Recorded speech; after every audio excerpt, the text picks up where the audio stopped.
মুসলমান বাবারা ভাইরা আমার, আল্লাহ পাক রব্বুল আলামিন কোরআনে জানিয়ে দেয় ওয়া ইন্নাকা লাআলা খুলুকিন আযীম। কোরআন শরীফের পারা নম্বর 29, সূরা নাম সূরা কালাম, আয়াত নম্বর 4, পৃষ্ঠা নম্বর 3, লাইন নম্বর 14। আল্লাহ পাক জগতের মানুষকে জানিয়ে দিল, এই দুনিয়ার মানুষেরা সবচেয়ে সুন্দর করলাম যারে, আলা করলাম যারে, আজিম করে বানাইলাম তারে, হাবিবে কিবরিয়া জানাবে মুহাম্মাদুর রাসূলুল্লাহ।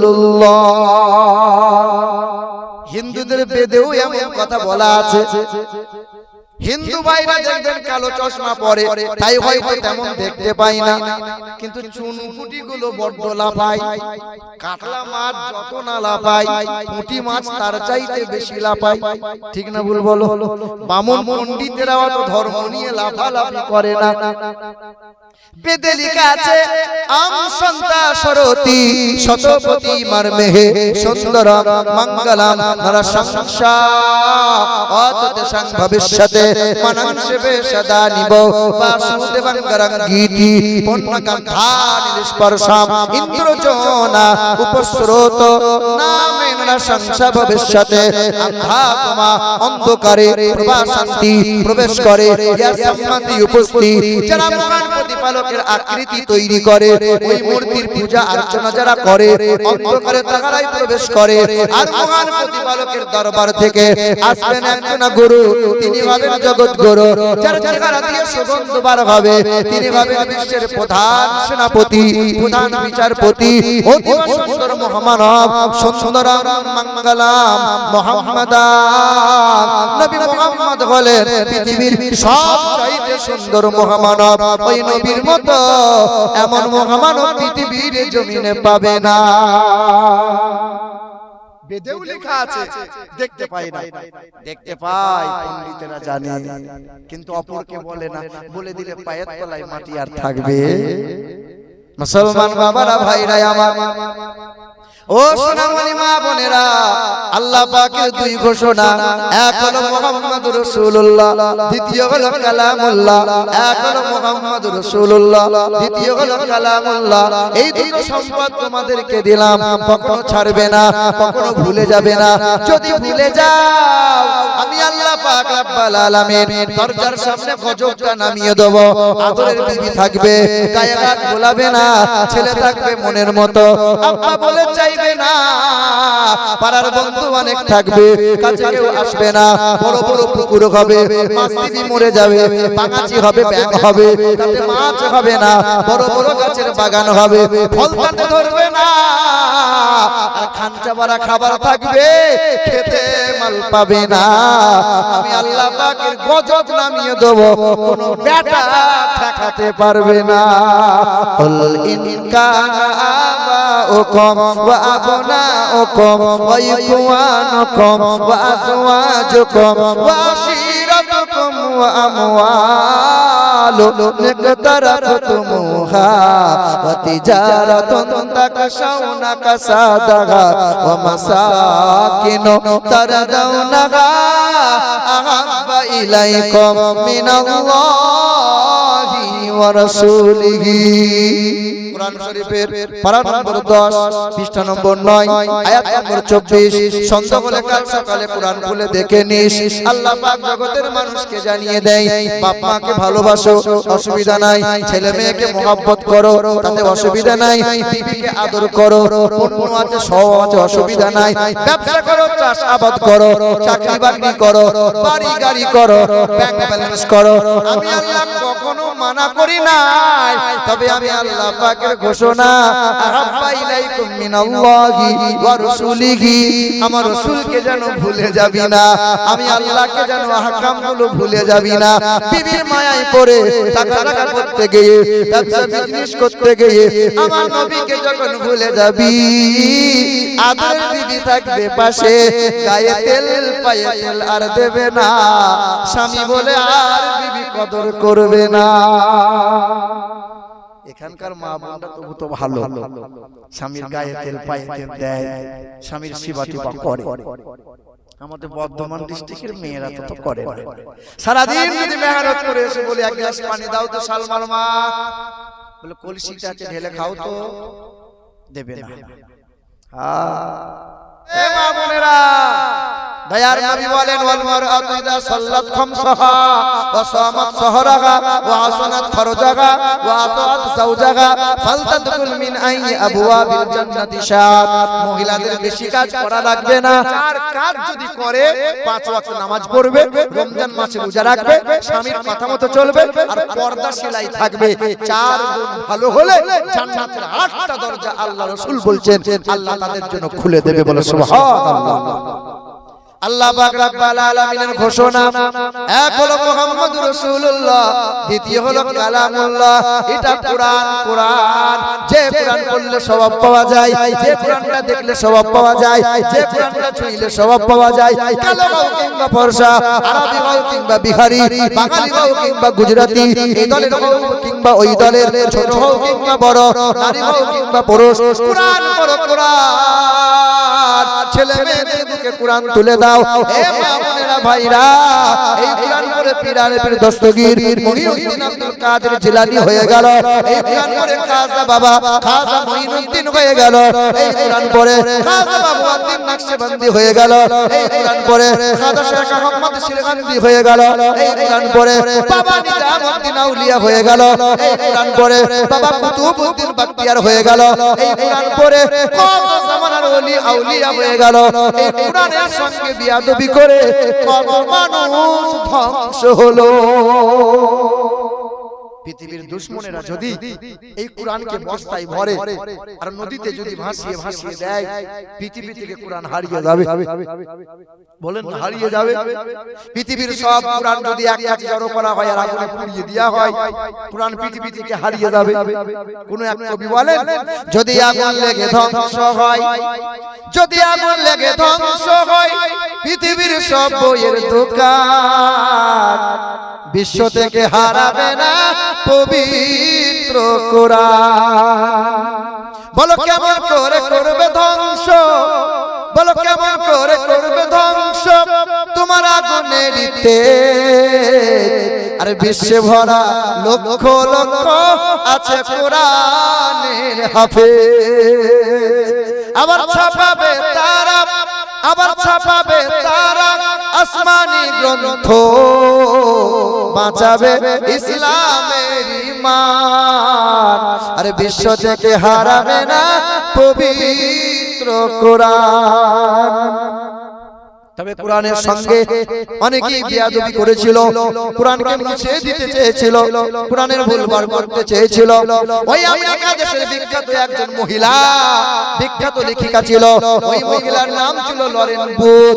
ওই মহিলার মনে বড় স্বপ্ন ছিল বিশ্বের মাটিতে 1 নম্বর লেখিকা হব, কোরআনের ভুলবার করব, বিশ্বের খ্রিস্টান ধর্মের মানুষেরা আমাকে মাথায় করে নিয়ে নাচবে, মুসলমানদের নাম নিশানা মুছে যাবে। জোরে বলো, এই দেখো নাউজুবিল্লাহ, কোরআনের ভুল বার করবে আর বলছে সুবহানাল্লাহ। সকালবেলায় মনে করে ইমাম সাহেব যদি বলে যে আসসালামু আলাইকুম, আমিরুল ইসলামের আব্বা ইন্তেকাল হয়ে গেছে, তা আপনি যদি বলে সুবহানাল্লাহ সুবহানাল্লাহ, তা আপনার গালে চুমু খাবো? বাপ বললে সুবহানাল্লাহ বলতে হয়। কোরআনের ভুল বার করবে, মুসলমানদের নাম নিশানা মুছে দেবে। সকলে বলেন আস্তাগফিরুল্লাহ। এ বাবাজিরা ভাইরা আমার, খ্রিস্টান ধর্মের মেয়ে ওই লরেন বুথ লেখিকা, তার নাম ওই লরেন বুথ লেখিকা কি করেছিল, সাংবাদিক সম্মেলনে ক্যামেরার সামনে দাঁড়িয়েছিল, ক্যামেরার সামনে দাঁড়িয়ে বলেছিল এই যে মুসলমানদের কোরআন ধূমপান করছিল, একটা পোশাক পরেছিল, বাম হাতে কোরআন উঁচু করে ধরেছিল। ওই মহিলা ক্যামেরার সামনে দাঁড়িয়ে বলেছিল কোরআনের ভুলবার করব, মুসলমানদের নাম নিশানা মুছে দেব, দেশ বিদেশে প্রচার করে দাও। সাংবাদিকরা দেশ বিদেশে প্রচার করে দিল। এই লরেন বুথ খ্রিস্টান ধর্মের মেয়েটা 1 মাস কোরআন পড়ে, 2 মাস কোরআন পড়ে, 1 বছর কোরআন পড়ে, 1.5 বছর কোরআন পড়ে, 2 বছর কোরআনটা পড়েছিল।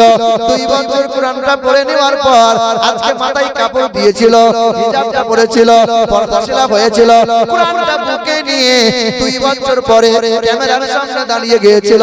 সাংবাদিকরা প্রশ্ন করেছিল, ম্যাডাম আপনি না বলেছেন কোরআনের ভুল বার করব, কোরআনের কোন জায়গায় ভুল পেলে বলো ওই খ্রিস্টান ধর্মের মেয়েটা কোরআনে চুমা দিয়ে বলেছিল কালমায়ে লা ইলাহা ইল্লাল্লাহ মুহাম্মাদুর রাসূলুল্লাহ। ওই লারের বদলে কি কা বলল এই কোরআনটা 5 বার পড়লাম কিন্তু ভুল পেলাম না, মনে মনে হলো আর কোরআন পড়ব না। কিন্তু কোরআন এমন একটা মধুর গ্রন্থ, কোরআন বারবার পড়তে মনে হয়। পৃথিবীতে কত গান আছে, একবার দুইবার 5 বার 10 বার গাওয়া হয়, শোনা হয়, ধীরে ধীরে গান পুরাতন হয়ে যায়। পৃথিবীতে কত কবির কবিতা আছে, একবার 10 বার 5 বার শোনো গাওয়া হয়, কবিতা পুরাতন হয়ে যায়। পৃথিবীর কত মুসলমানেরা 20 বছর 30 বছর 40 বছর নামাজ পড়ে, নফল পড়ে, সূরা ফাতিহা পড়ে, সুন্নাত পড়ে, সূরা ফাতিহা পড়ে, ইশরাক পড়ে, চাস্তার পড়ে, আওয়াবিনের পড়ে, তাহাজ্জুদ পড়ে, ফরজ পড়ে। শায়াদ আপনার সূরা ফাতিহা পড়াই লাগে, ইমাম সাহেব পড়লে পড়ে মুক্তাদিকে শুনতে হয়। 40 বছর ধরে এক সূরা বারবার বারবার শোনা হয়, বারবার পড়া হয়। কোনদিন আল্লাহর বান্দা বলে না সূরা ফাতিহা পুরাতন হয়ে যায়, নতুন নতুন হলে ভালো হয়। কেউ বলে মনে হয় ওই লড়ে লেখিকা বলে এই কোরআনটা 2 বছর পড়লাম, 5 বার পড়ার পরে মনে মনে হলো আর কোরআন পড়ব না। কিন্তু মধুর গ্রন্থ কোরআন 2 বছরে পড়তে পড়তে পড়তে পড়তে পড়তে পড়তে 52 বার আমি খতম করে দিলাম। কতবার? এই যে তোমার বৌমাকে জিজ্ঞেস করবে তো কবার কোরআন পড়ে। যখন বিয়ে দিবার সময় মেয়ে দেখতে গিয়েছিলেন আপনার ছেলের জন্য, ঘুমটা কেটে মেয়েটা সামনে বসে আছে, আপনি জিজ্ঞেস করতেন হ্যাঁ মা নামাজ কোরআন জানো? জিজ্ঞেস করে কি করেন? করে কি করেন? তখন আপনার বিয়ান ওই জানলা দিয়ে উঁকি মেরে বলছে আমার মেয়ে বছরে 18 বার খতম দেয়, নামাজে পার্টি থেকে ওঠে না। পাড়ার লোককে জিজ্ঞেস করে আমার মেয়ের মতো মেয়ে হবে না। বাসের কন্ট্রাক্টর দেখেছেন তো, গোটা বাস ভরে গেছে, ওর নিচে থেকে বলে ভেতর দিকে যান ফাঁকা আছে, ভেতর দিকে যান ফাঁকা, বলে কি বলে না বলে ফাঁকা নাই, বলে ঘাড়ে গিয়ে কি বলছে ও জেনে শুনে মিথ্যা বলে। এই মেয়ের মারা কিছু আছে, জেনে বুঝে এমন করে বুঝিয়ে কথা বলবে মনে হবে সাংঘাতিক বলি রে। 5 বছর 10 বছর ধরে সংসার করছে, নামাজও নাই, কোরআনও নাই, পর্দা শিলাও নাই, হই হই হই হচ্ছে, সিরিয়াল দেখছে। এ মা লজ্জা শরম লাগে না? আমার দিকে তাকিয়ে দেখো, আমি ধনীর ঘরের ছেলে নয়, আমি তো গরিবের ছেলে, কিন্তু আমার মা আমাকে নিয়ে বড় গর্ব করে। মা তোমাদের মতো কত মা আছে 5 বেলা নামাজ পড়ে, পর্দা সিলাই থাকে, ইশরাকের নামাজ পড়ে, চারটার নামাজ পড়ে, তাহাজ্জুদের নামাজ পড়ে। এ মা তোমাদের মতো মায়ের পেট থেকে বড় পীর আব্দুল কাদের জিলানী এলো, তোমাদের মায়ের পেট থেকে খাজা বাবা মঈনুদ্দিন হলো, তোমাদের মায়ের পেট থেকে বাবা নিজামউদ্দিন হলো, তোমাদের মায়ের পেট থেকে খাজা শেখ আহমদ সিরহান্দি হলো।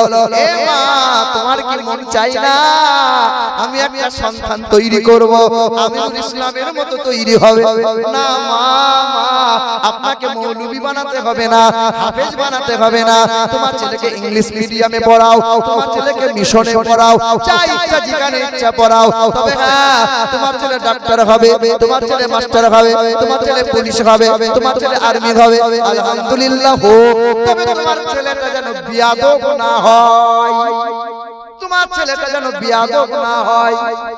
আপনার গ্রামের কত শিক্ষিত আছে, যখন বিয়ে করেছে শ্বশুরের গলায় বাঁশ দিয়ে 12 ভরি সোনা নিয়েছে, 8 লাখ টাকা নগদ নিয়েছে, আবার গাড়িও নিয়েছে, আবার 300 বরযাত্রী গিয়ে উপর হয়ে খেয়ে এসেছে। শিক্ষিত লোক যে ওই যে শিক্ষিত। আর তোমার গ্রামের একটা গরিব ঘরের ছেলে 5 ওয়াক্ত নামাজ কোরআন পড়ে বিনা দাবিতে বউ বাড়ি নিয়ে এসেছে, শিক্ষিত কাকে মনে হয় গো? রাগ করিয়েন না, আপনিও নিয়েছেন, আপনারা অনেক নিয়েছেন, রাগ করিয়েন না, কষ্ট নিয়েন না। ও শিক্ষিত যে শিক্ষা মানবতা দেয় না, শ্বশুরের গলায় বাঁশ দিতে ভুল করে না, শিক্ষিত যে শিক্ষা বাপ মাকে খেতে দিতে পারে না, শিক্ষিত বলে। ওই শিক্ষায় লাঠি মারি চারানা দাম নাই, শিক্ষা দেখাতে হচ্ছে শিক্ষা। এ বাবাজিরা ভাইরা, এখানকার মানুষ তো ভালো পন্টন নেয় না, পন্টন নাই, বিয়েতে টাকা নেওয়া হয়, তা আবার নেবেন না, ওটা আবার ভুল করা যায়, নেবেন। আমার শিক্ষিত মুসলমান, আমার গ্রামের একটা হাজী সাহেব, নাম বলবো না, একবার নাম বলে দিলাম 3 দিন গ্রাম থেকে বন্ধ করে দিল। হ্যাঁ ও মাল দুইবার হজ করেছে, মাকে জীবনে খেতে দেয় না। রাস্তার ধারে একটা 2 কাঠা জমি আমিন মাপতে এসে হাজী সাহেব দাঁড়িয়ে আছে। তামিন বলছে, হাজী সাহেব আপনার জমিটা 3.5 কাঠা কি করে হলো? তো বলছে, আল্লাহ বরকত দিয়েছে গো। গ্রামের লোক বলছে, ওমাল এত আল কাটে, এত আল কাটে, আল দিয়ে কাটা যায় না, ও আল কাটা হাজী। এদিকে লোক তো আল টাল কাটে না। বলো বলো, জান্নাত পড়ে আছে, জান্নাত যাবে, লাই নামাজ পড়ে জান্নাত যাবে। জান্নাত নানির বাড়ির গোয়াল ঘর, মামুর ঘর, টুক করে জান্নাত চলে যাবে। জান্নাত পড়ে আছে, ভাইয়ের হক মেরে বসে আছো। ছোট ভাই চালাক, তাই বাপের গায়ে হাতটা বুলিয়ে বলছে, আব্বা চলো ডাক্তারখানা নিয়ে যাই, চলো। আমার চোখে দেখা বাপকে ডাক্তারখানা যাওয়ার নাম করে রেজিস্ট্রি অফিসে গিয়ে বড় ভাইয়ের সম্পত্তিটা নিজের নামে লিখে নিয়ে এসেছে। এই বেটা 4 বার হজ করে এসে তাসবিহ গুনছে, সুবহানাল্লাহ সুবহানাল্লাহ।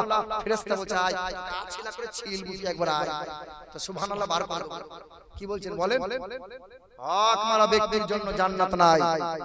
এই সমস্ত গুনাহ আল্লাহ maaf করবে না, হজ করলেও maaf হবে না। বলে মাপ মরে যাওয়ার পরে চাইতে হয় না, বেঁচে থাকতে চাইতে হয়। কথাগুলো বুঝবেন ভালো করে। মরে যাওয়ার পরে মাপ চাইতে হয় না, বেঁচে থাকতে চাইতে হয়। জানাজার ময়দানে হাফেজ সাহেবকে দান করিয়েছে, হাফেজ সাহেব মাপ চেয়ে এলেন, তো তখন ঢং করে হাফেজ সাহেব বলছে, আসসালামু আলাইকুম। এই যে দালের বাপ মরে গেছে, খুব লোক ভালো, যার যদি কোনো ভুল ত্রুটি করে থাকে সবাই মাপ করে দাও। বলে কি বলে? মেয়ের বাপ তখন দাঁড়িয়ে দাঁড়িয়ে বলছে, হাই হাত ভরি সোনাটা দিতে কম হয়েছিল, হাফ ভরি সোনা দিতে কম হয়েছিল বলে বিয়াইটা দিন রাত আমার মেয়েকে খোঁটা দিয়েছিল, ফ্রিজটা দিতে পারি নাই বলে আমার মেয়ে একদিন শুধু ঠান্ডা পানি খেতে চেয়েছিল, আমার বিয়ানটা বলেছিল তোর বাপ কি ফ্রিজ কিনে দিয়েছে, ঠান্ডা পানি খাবি। আমার মেয়েটাকে রাত দিন খোঁটা দিয়েছিল, আমার মেয়ের সংসার হতে দেয় নাই। এই মানুষটাকে আমি মাফ করি কি করে? মাপ নাই বেটা, মাপ নাই। বড় পীর সাহেব, বড় হুজুর, কোন হুজুর, কোন পীর, কোন মুফতি যদি জানাজা পড়ায়, ওই ব্যক্তির জন্য মাপ নাই। মাপ তো বেঁচে থাকতে চাইতে হবে। লজ্জা করতে হয় মরার পরে না বেঁচে থাকতে। বলো বলো, জীবন ভোর আন্ডারপ্যান্ট পরে পুরুষ মহিলা একসাথে গোসল করলো, লজ্জা নাই, শরম নাই। দিয়ে মরে যাওয়ার পরে বলে কাপড় দিয়ে ঘিরে দে, লজ্জা কর, কাপড় দিয়ে ঘিরে দে, গোসল দিয়া হবে, কাপড় দিয়ে ঘিরে দে। বলো বলো, জীবন ভরে ন্যাংটা হয়ে গা ধুলো, জাঙ্গিয়ে পরে গা ধুয়েছে, লজ্জা শরম করে নাই। দিয়ে মরার পরে লজ্জা দেখাচ্ছো, লাভ নাই। হাই হাই মুসলমান শোনাতে করে বন্ধুরা, আব্বা কোথায় গিয়েছি আমরা? এ বাবাজিরা ভাইরা আমার একটু ধ্যান দাও। এ মা বোনেরা কুরআন পড়ো, ছেলে মেয়েদের দিকে কুরআন দাও। মা তুমি যদি ভালো হও, বাচ্চাটা ভালো হবে, মেয়েটা ভালো হবে। মা তুমি যদি নেককারিনী হয়ে যাও, সন্তানটা নেককার হবে। মাটি ভালো হলে গাছ ভালো হয়, গাছ যদি ভালো হয় ফল ফলনটা ভালো হয়, কারখানা যদি ভালো হয় কারখানার প্রোডাক্টটা ভালো হয়। মা তোমার পেট যদি ভালো হয়, বাচ্চাটা ভালো হবে। মা যদি নামাজ কোরআন পড়ানি ওয়ালি হয়, বাচ্চাটা নেককার আল্লাহ ওয়ালা হবে। আর মা যদি সিরিয়াল ওয়ালি হয়, বেহায়া হয়, বাপ যদি গাঁজাখোর হয়, ওই ছেলেটা বড় হবে আর বাপের কাছে বিড়ি চেয়ে খাবে। বাবাটা বিড়ি দাও আব্বা, তুমিও খাও আমিও খাই, দাও। এই যে নামাজ পড়ছেন যারা, বিড়ি খাবেন না। আমি বারবার বলি, প্রতিটা জায়গায় বলি, নামাজ পড়ছেন যারা, আল্লাহ পাকের দরবারে নামাজকে যদি কবুল করাতে চান, প্রিয় বান্দা যদি হতে চান, এই দুর্গন্ধ খাবার আপনারা খাবেন না। হিন্দুরা মারা গেলে শ্মশানের চিতায় শোয়ানো হয়, প্রথম আগুনটা কোথায় দেয়া হয়? মুখে মুখে। মুসলমান মুখে আগুন নিচ্ছে, আর মুখে আগুন নেওয়া হলো জাহান্নামীদের লক্ষণ। আপনার বিবি খুব ভালো মানুষ বলে আপনার মতো পুরুষের পাশে শুয়ে থাকে, আপনার গা থেকে বিড়ির যা গন্ধ বার হয়। আর বিড়ির নেশা এত সাংঘাতিক নেশা, খাবার না হলেও চলবে কিন্তু বিড়ি চাই। কবরডাঙ্গায় তিনটে কাজ করবেন না, মনে করে বলে দিই। এক, কবরডাঙ্গায় মাটি হাঁটলো পরে কাপড় তুলে কবরে মাটি খনন করবেন না। দুই, কবরডাঙ্গায় বসে দাঁত বার করে হাসি ঠাট্টা করবেন না। তিন, কবরডাঙ্গায় বসে গাল ভরে খাবার আপনারা খাবেন না। ওই জলঙ্গি সাইডে কি হয় জানেন? কবরে মাটি যারা খুঁড়তে যায়, যজন যাবে তো তারা বিড়ি দিতে হয়। এখানে তা তো লাগে না। এগুলো সাবধানে থাকেন, একটু সাবধানে থাকেন, ভুল হচ্ছে একটা আপনার। মুসলমান ভাইরা আমার, বিড়ি এমন একটা নেশা, এ খাবার আগে বিড়ি খাই, পরে বিড়ি খাই, ঘুমানোর আগে বিড়ি খাই, ঘুম থেকে উঠে বিড়ি খাই। ফজরে আজান হয়েছে, বলে সালমার মা বিড়িটা কই? বিড়িটা বাড়ি থেকে ধরিয়েছে, মসজিদের সামনে বন্ধ করেছে। ঠান্ডা পানি তো চুরুক চুরুক করে তিনবার মুখে নিয়ে আল্লাহু আকবার। ইমাম সাহেব বুঝো জান্নাতের সুগন্ধ রে। বলো বলো বলো। এই হাদিসটা সবাই জানি যে কাঁচা পেঁয়াজ কাঁচা রসুন খেয়ে ইবাদতে দাঁড়াইও না। কেন কেন? মুখের দুর্গন্ধ বার হয়, ফেরেশতাদের কষ্ট হয়। আর বিড়ি খেলে বোধহয় সুগন্ধ বার হয়। বলো, মুরব্বি বাপ যারা কমিয়ে দেন, ধীরে ধীরে বন্ধ করে দেন, বড্ড খারাপ নেশা করবেন না।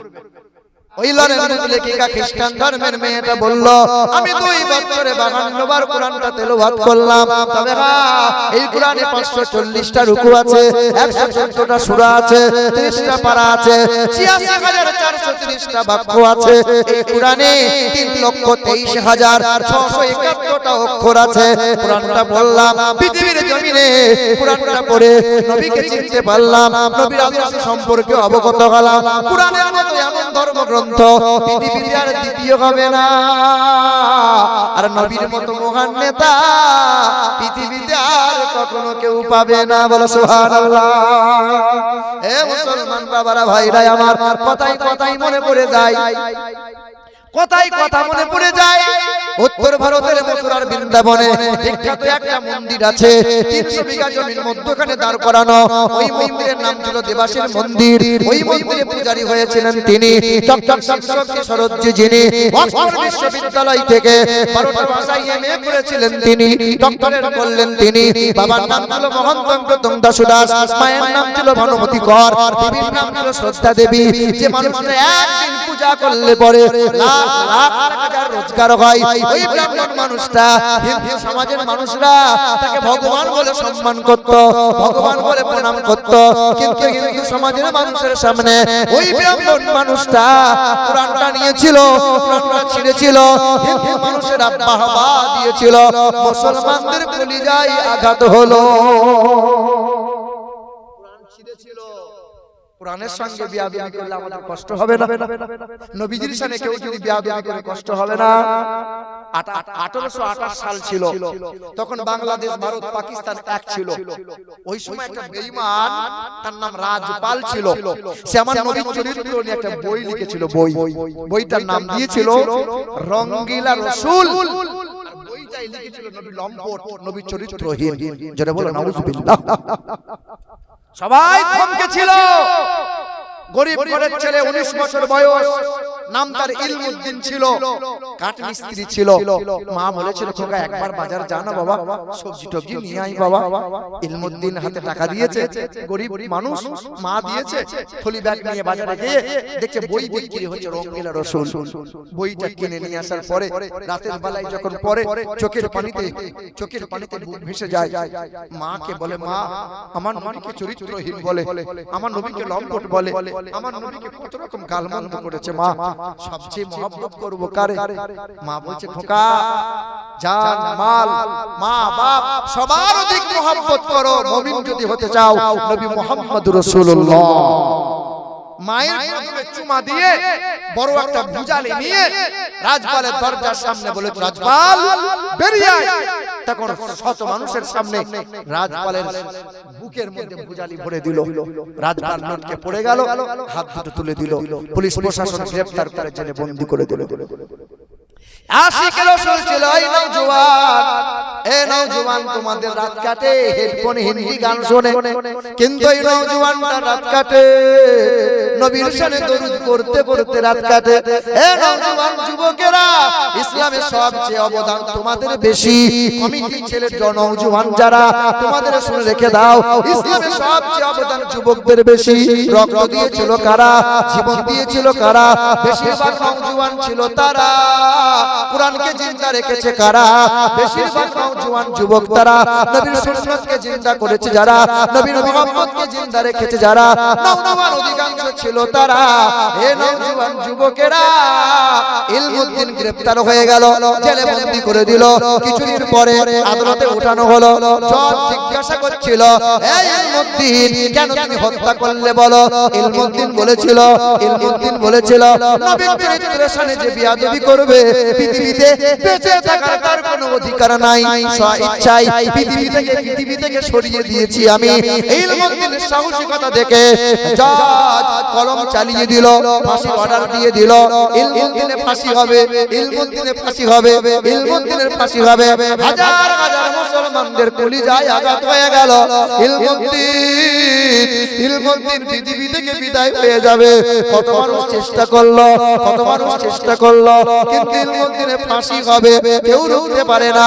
বলো ইলমুদ্দিন শেষ তামান্নাটা কি বলো? বলে একমাত্র কোরআন নিয়ে আসো, যে কোরআনে নবীজির নাম গুণগান 1200 বার করা হয়েছে। ওই কোরআনকে চুমা দেব, কোরআনকে বুকে নিয়ে বিদায় দেব। কোরআনটা বুকে নিল, ফাঁসির মঞ্চে দাঁড়িয়ে গেল, কালো কাপড়টা পরিয়ে দিল, গলায় দড়িতে ফাঁস দিয়ে দিল। জাল্লাদের হাতে সময় হয়ে গেল, দড়িটা টান দিয়ে দিল। ইলমুদ্দিনের দেহ চলে গেল। ইলমুদ্দিন পৃথিবী থেকে বিদায় নিল, ইন্তেকাল হয়ে গেল। লাখ লাখ মানুষের চোখ দিয়ে পানির বন্যা বয়ে গেল। ইলমুদ্দিন মুসলমানদের ঈমানটা বাঁচিয়ে দিয়ে চলে গেল। ইলমুদ্দিনের লাশ গোসল দেয়া হলো, ইলমুদ্দিনের কাপড়টা পরিয়ে দেয়া হলো, চোখে সুরমা লাগিয়ে দেয়া হয়েছিল, কপড়টা লাগিয়ে দেয়া হয়েছিল, খুশবু লাগিয়ে দেয়া হলো। ইলমুদ্দিনের জানাজা হয়েছিল, ওই জানাজায় শরীক হয়েছিল আল্লামা ইকবাল, হায়াতে ছিল। হাজার হাজার মানুষেরা ঝরঝর করে কান্না করেছিল। জানাজা হয়ে গেল, ইলমুদ্দিনের দেহটা, লাশ মুবারকটা কবরের মধ্যে শায়িত হলো, কবরস্থ হয়ে গেল। একে একে মানুষ জিয়ারত করে বাড়ি চলে গেল। 1 মাস কেটে গেল, 2 মাস কেটে গেল, 3 মাস কেটে গেল। সরকারের অনুমোদন পেয়েছিল, পুলিশ প্রশাসন দাঁড়িয়েছিল, ইলমুদ্দিনের কবরটা খনন করা হয়েছিল। আল্লাহর কসম করে বলি একবার, আল্লাহর কসম করে বলি 2 বার, আল্লাহর কসম করে বলি 3 বার।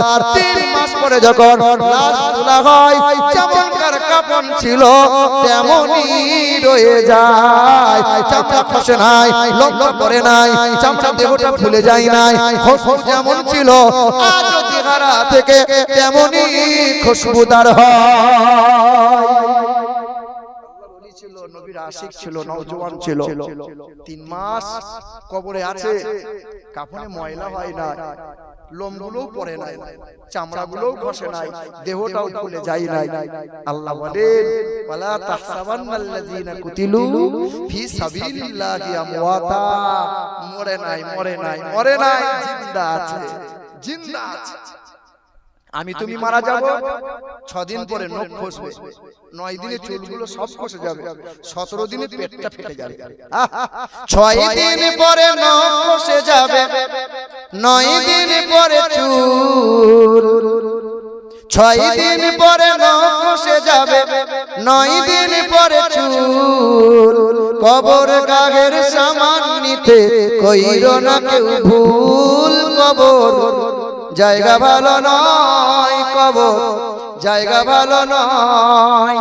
আমল দিয়ে কবর গৃহ সাজিয়ে নিতে হয়। কবর জায়গা ভালো নয়, কবর জায়গা ভালো নয়। 17 দিন পেটে পেটে শেষ, পোকার খাদ্য হবে। 60 দিন পরে গোশ থাকবে না, কঙ্কাল পড়ে রবে। 17 দিন পেটে পেটে শেষ, পোকার খাদ্য হবে। 60 দিন পরে গোশ থাকবে না, কঙ্কাল পড়ে রবে। 90 দিন হাড়গুলি সব, 90 দিন হাড়গুলি সব আলাদা হয়ে রয়। কবর জায়গা ভালো নয়, কবর জায়গা ভালো নয়। আল্লাহুম্মা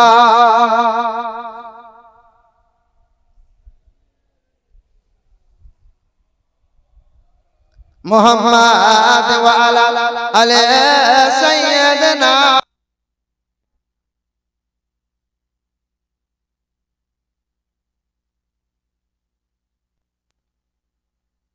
মৌলভী তুমি টাকা নেবে তুমি চিল্লাও, আমরা কেন চিল্লাবো? সব বন্ধ হয়ে যাবে, নবীর দরুদ কোনোদিন বন্ধ হবে না। যতদিন মানুষ বেঁচে আছে নামাজ রোজা চলবে, মরে গেলে কেউ কে নামাজ পড়বে? আবার গরু ছাগলের নামাজ পড়ে? আল্লাহ বলবেন এ মালাকুল মউত ফেরেশতা সবার ইন্তেকাল করে দাও, সব মানুষগুলো আমরা মারা যাব। বলে ফেরেশতাগুলোকে ইন্তেকাল করো, সব ফেরেশতারা মারা যাবে।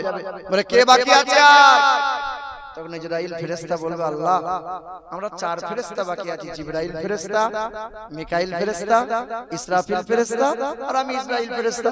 বলে মেরে দাও, রেখো না কাউকে, সবাইকে মেরে দেবে। বলে আল্লাহ, আল্লাহ বলে আর কে বাকি আছে? বলে আল্লাহ আমি আছি আর আপনি আছেন। বলে মালাকুল মউত ফেরেশতা তুইও মারা যা। তো সেদিন মালাকুল মউত ফেরেশতা বলবে আল্লাহ আমি যদি মারা যাই তোমার হাবিবের নামে দরুদ কে পড়বে? আল্লাহ বলবেন মালাকুল মউত ফেরেশতা সব মরে গেছে, মানে সব ইবাদত সবার বন্ধ হয়ে গেছে, কিন্তু আমি আল্লাহ যার নামে দরুদ পড়ছি তার নামে আমি আল্লাহ দরুদ পড়ব, এই দরুদ কোনোদিন বন্ধ হবে না। বলে সুবহানাল্লাহ। দরুদ আস্তে পড়বেন না, মহব্বতে জোরে পড়বেন। বলে আস্তে পড়লেও তো আল্লাহ শুনতে পায়, জোরে পড়লেও তো শুনতে পায়। পাই কি পাই না বলেন? তাহলে মাগরিবের সময় ইমাম সাহেবকে বলবেন তো যে কিরাতটা আস্তে আস্তে পড়েন, জোরে জোরে পড়ছেন কেন? আস্তে পড়লেও তো আল্লাহ শুনতে পায়। কি বলছেন বলেন? হ্যাঁ, যেখানে জোরে বলার সেখানে জোরে বলতে হয়। মুসলমান বাবারা ভাইরা আমার, বলুন তো ওয়াজ কি করছিলাম বলেন তো দেখি, কার মনে আছে? কি ওয়াজ করছিলাম দি দেখে গেলাম? কি ওয়াজ যা শুনছেন আপনারা?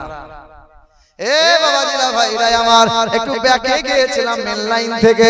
ওই যে উত্তর ভারতের মথুরার বৃন্দাবনে বিখ্যাত একজন বামুন মানুষ কোরআনটা ছিঁড়েছিল, হিন্দু সমাজের মানুষেরা বাহবা দিয়েছিল, মুসলমানদের কলিজায় আঘাত হলো। ওই হিন্দু সমাজের ব্রাহ্মণটা 2-4 বছর পার হয়ে গেল, দিল্লির বিমানবন্দরে দাঁড়িয়ে গিয়েছিল। একদিন হঠাৎ করে বিমানটা থমকে গেল, সামনে সিঁড়ি দিয়ে কিছু মানুষ নামতেছিল, লম্বা জুব্বা, মাথায় টুপি, হাতে একটা করে পানির জার আছে। জিজ্ঞাসা করছে বাবা আপনারা কারা? বলে আমরা বললাম হাজী সাহেব। বলে হাতে আপনাদের কি? বলে পানি। বলে আপনার দেশে কি পানি নাই? বলে এই পানি সেই পানি নয়, এটা হলো জমজমের পানি।